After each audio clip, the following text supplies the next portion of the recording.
was the hottest summer anyone could remember at camp. It was between sessions. 3 vans of older Boy Scouts had just left, and the Cub Scouts were due in just 2 days. That left the staff of 5 young camp staffers for a peaceful weekend.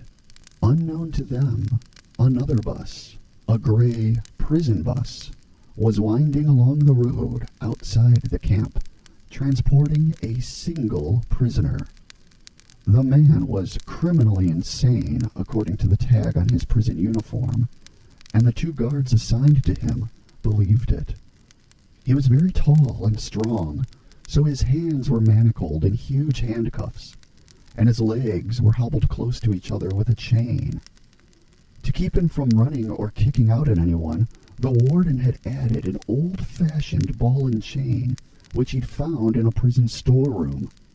That kind of thing hadn't been used since the 1920s. The chain was clamped to the maniac's right ankle, and the heavy iron ball was on the end of the 4-foot chain. The maniac was sitting quietly with his eyes closed, smiling that same simple smile he always smiled, just to keep the guards wondering. Thinking that the maniac was asleep, the guards weren't being watchful enough. As the bus swerved on a tight mountain curve, one guard slid off the wooden bench and fell against the prisoner, who wasn't asleep at all. He quickly grabbed the guard by the neck with the short of the chain of his handcuffs. While they struggled, the other guard got up and went after the maniac. The prisoner dropped the strangled guard and lunged at the other one. The guard tried to draw his pistol, but the maniac had picked up the iron ball and thrown it before the guard had so much as a chance. The maniac found keys on the guard to remove the cuffs and the leg irons, but he could not find a key for the ball and chain.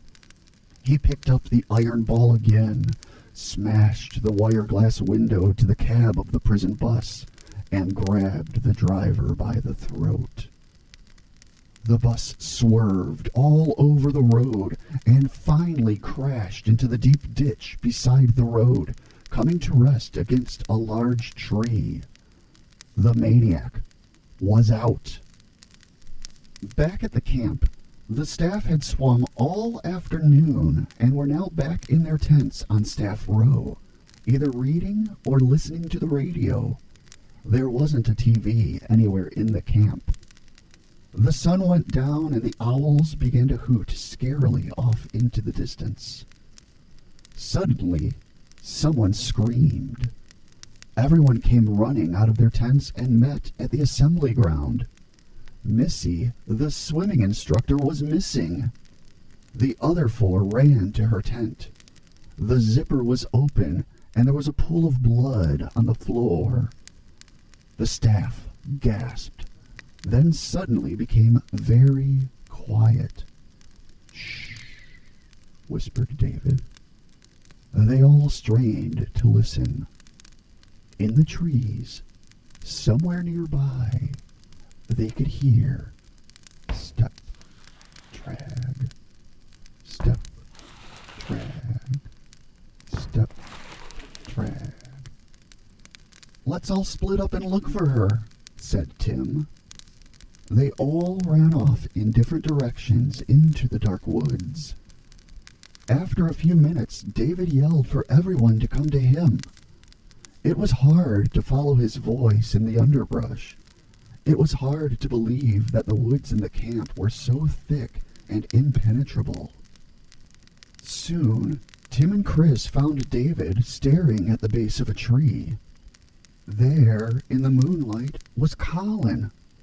He was slumped over, dead, by the side of the tree.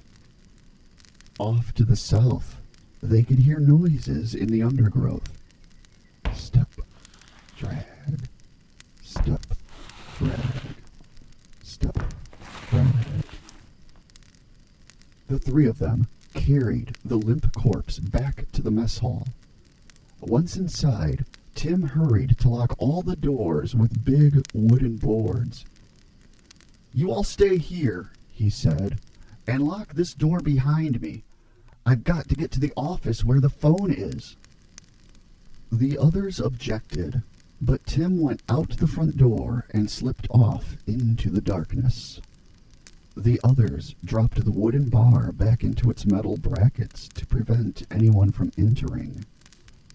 After a few minutes, the lights suddenly went out. The staff started to scream, but then they realized that whoever had cut the wires might not know where they were.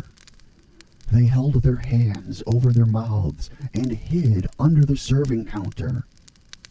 Suddenly, something rattled the front door. It must be the maniac. The staff huddled together. Next, they heard something outside the window just above them. Something dragging along the ground, going step, drag, step, drag, step, drag. The double doors rattled again. Tim whispered, "Hey, guys, let me in." The dragging sound was moving around the building, going toward the back door. Tim gasped louder, "Let me in."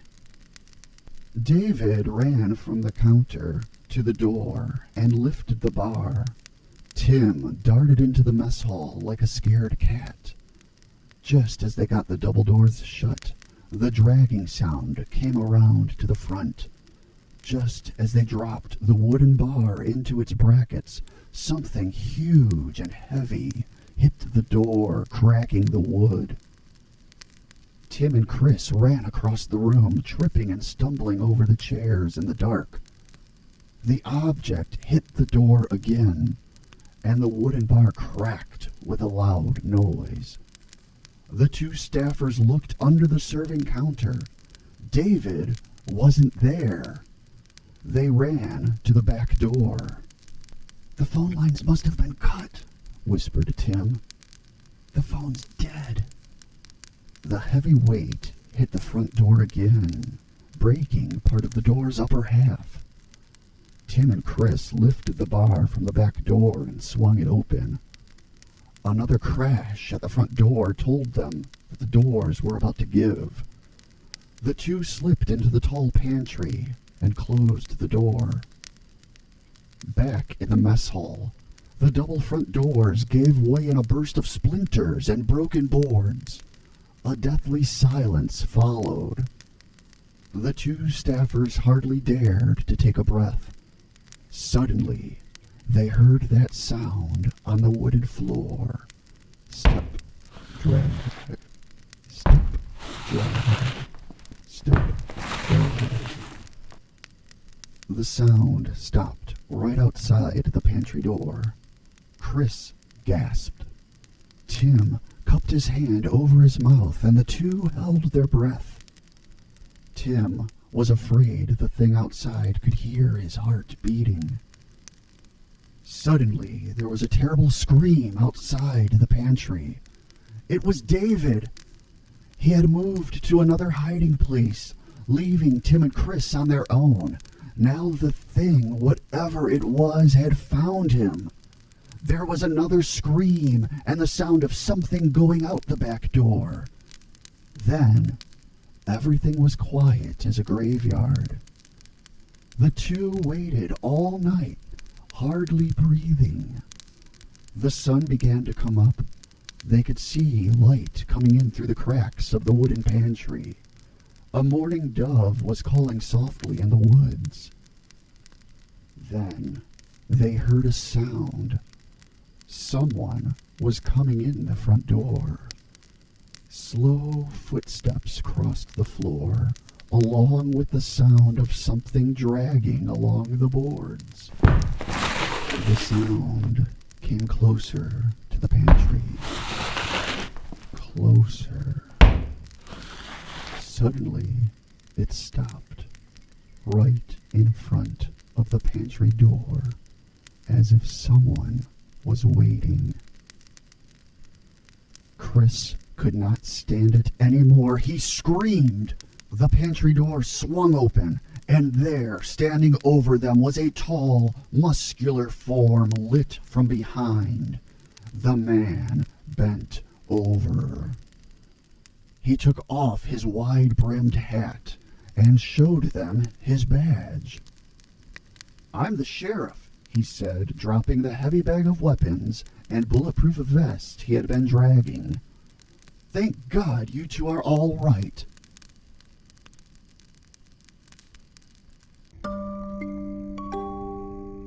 If you're interested in more campfire stories, please like, subscribe, and ring the bell. And if you have any suggestions for stories, please leave them in the comments.